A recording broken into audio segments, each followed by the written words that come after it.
The highest state in life is doing what you love and enjoying it. Have you ever achieved everything you were supposed to? The job, the paycheck, the house, and still found yourself lying awake at 3 a.m., wondering, why do I feel so empty? We live in a world that celebrates success, but rarely asks, are you happy? This is a story about rediscovering something simple but powerful. The joy of doing what you love. Not for money, not for praise, just because it makes your heart feel at home.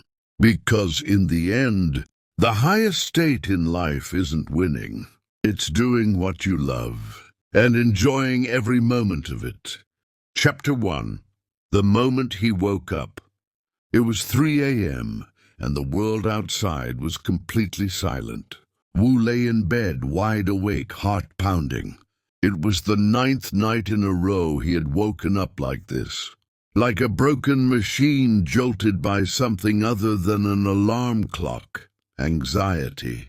Beside his bed sat neatly stacked financial reports and audit schedules. He'd been a senior finance manager at a well-known company for over 10 years. Stable, respectable, well-paid. But he felt like a rubber band stretched too tightly. Calm on the outside, snapping within. He went downstairs for a glass of water. In the corner of the living room, he noticed something covered in cloth, an old easel. He walked over and slowly lifted the cloth. Dust rose into the air. It was a half-finished watercolor of a crooked old tree. He had started it 17 years ago and never finished it.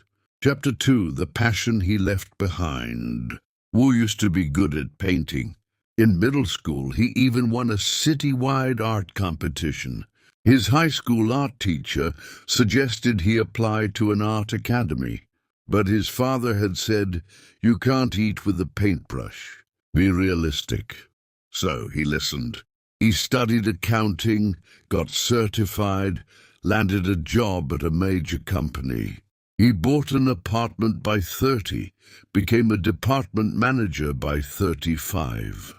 People said he had done well, but deep down he wondered, have I built a beautiful cage that everyone praises, but I can't breathe in? Chapter 3. The first stroke of courage. The next day after work, he sat down in front of the easel. He dug out his old brushes and dried up paints.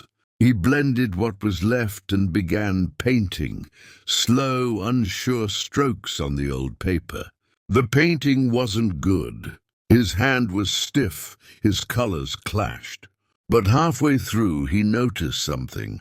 His heart felt calm for the first time in months, like he could finally breathe again. He painted deep into the night, and when he went to bed, for the first time in weeks, he slept peacefully. Chapter 4. A secret joy, a quiet persistence.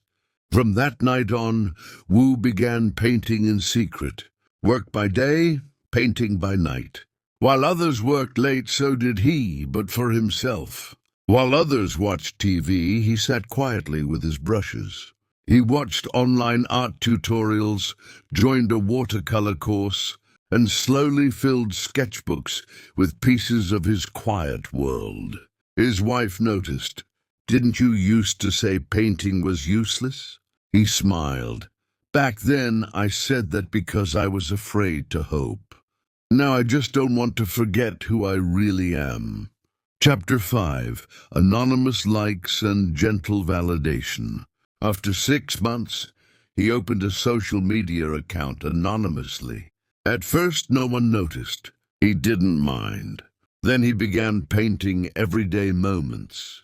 Morning sunlight, strangers on the subway, rainy sidewalks. One day, a comment appeared. Your art feels gentle, like something from my childhood. Another said, I don't know why, but looking at your drawings makes me feel peaceful. His followers slowly grew. He began getting small illustration gigs. Low pay, but to him they were precious. Chapter 6. The Turning Point. 3 years later, his company underwent restructuring. His department faced layoffs. Management offered him a chance to switch to sales management, but he knew deep down that wasn't his path.